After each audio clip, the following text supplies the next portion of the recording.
sensitive kasi yung ginagamit ko dito yung decolor, yung sunrocks. Kaya kung lumabas ako ay nahamugan na wala yung color.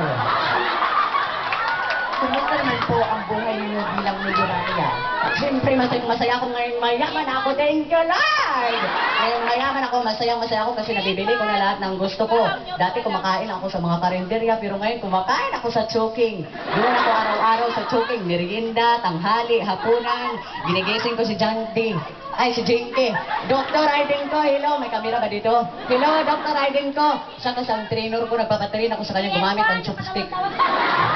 At saka ngayon, masayang-masaya ako kasi nabibili ko na yung mga branded na panty. Dati ang panty ko, suin lang. Pero ngayon, mga Nike, Adidas, gano'n. O, tingnan nyo, ha? Tama, wag po. Live po tayo. Okay. Mami Junissa, mas pa rin po ba ang iyong puso para magmahal muli? Pwede po kayong, ano po ang mga qualifications at pwede po kayong manawagan? Siyempre, ready akong magmahal kasi malungkot naman kung ikaw lang mag-isa sa buhay, di ba? Kaya ngayon, ready ako. Nananawagan ako sa mga lalaki dyan. Ako si Dionisio Pacquiao, naghahanap ako ng lalaki.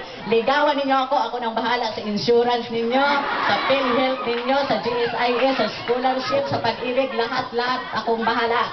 At saka hindi naman ako mahilig sa gwapo kasi manluluko ang mga gwapo. Basta ako, kontento na ako sa may kapansanan para hindi ako maiwanan.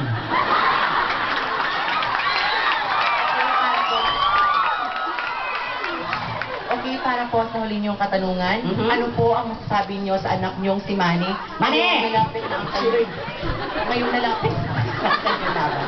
At sa mga nanonood sa inyo ngayon. Manilong! Diludong! Mani, kasi palagi may binili ako sa kanya nga charm. Palagi ka magsuot ng Carmen. Ilagay mo palagi yung Carmen sa brief mo, ha? Yan ang lucky charm mo, Mani. At saka palagi ka magbaon ng kutsilyo tuwing may boxing ka. Kasi December 30, may laban sila ni Chavit Singson. Suntukin mo si Chavit. Pag hindi umalab sa kanyang kanan, suntukin mo sa kaliwa. Pag ayaw pa rin, tusukin mo ng kutsilyo matapos ang laban.